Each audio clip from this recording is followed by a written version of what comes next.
কপালে বলা হয় নিতান্ত, মন্দ ভাগ্যকে আদায়, কাঁচকলায় বোঝায় তিক্ত সম্পর্ক বা শত্রুতা। ইঁদুর কপালে অর্থ অত্যন্ত মন্দ ভাগ্য, ইতর বিশেষ মানে ভেদাভেদ বা পার্থক্য। উত্তম মাধ্যম বলতে প্রহার বা মারধর বোঝায়, পূরণ চণ্ডী হলো অমিতব্যয়ী মানুষ। একাদশে বৃহস্পতি মানে পরম সৌভাগ্য, এলাহি কাণ্ড বোঝায় বিরাট আয়োজন। কলুর বলদ বলা হয় একটানা খাটুনি খাটে, এমন কাউকে কই মাছের প্রাণ মানে, যা সহজে মরে না। কেউ কেটা হলো সামান্য, কিন্তু একেবারে নগণ্য নয় এমন ব্যক্তি।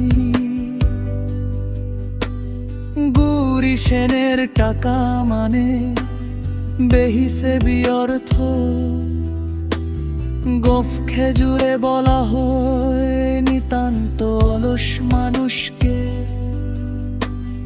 গোবর গণেশ মানে নিরেট মূর্খ, চাঁদের হাট বোঝা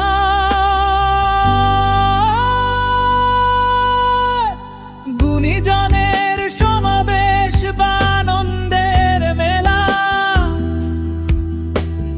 চোখের বালি হলো চক্ষুশূল বা অপ্রিয় ভক্তি।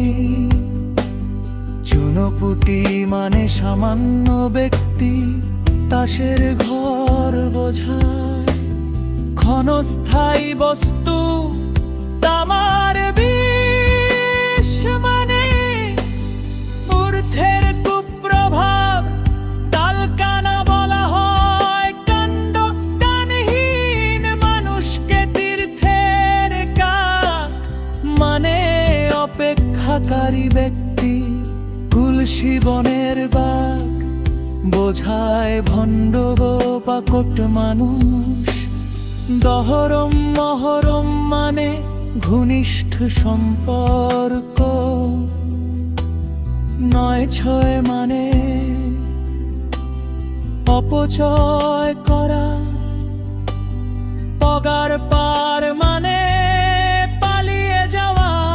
ফপর দালালি বোঝায় অতিরিক্ত মাতবরি। বক্ষ ধার্মিক মানে ভণ্ড সাধু। বসন্তের কোকিল বলা হয় সুসময়ের বন্ধুকে। বালির বাঁধ মানে অস্থায়ী বস্তু। বিড়াল তপস্বী মানে ভণ্ড সাধু। বিনা মেঘে বঝর পাপ বোঝায় অপশ্লিক বিপদ। বুদ্ধির ঢেকি মানে নিরেট মূর্খ।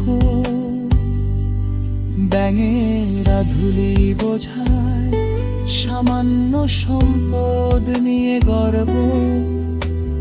মগের মুল্লুক মানে অরাজক দেশ। মণিকাঞ্চন যোগ বোঝায় উপযুক্ত মিলন।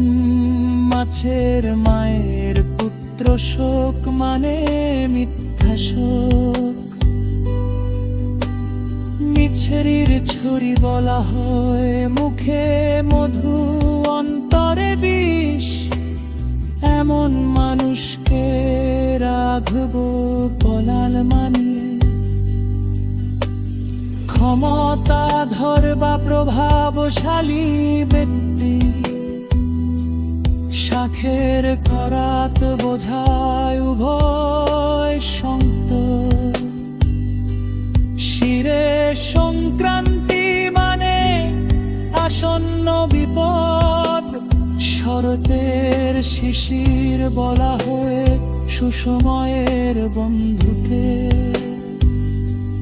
শোনায় সোহাগা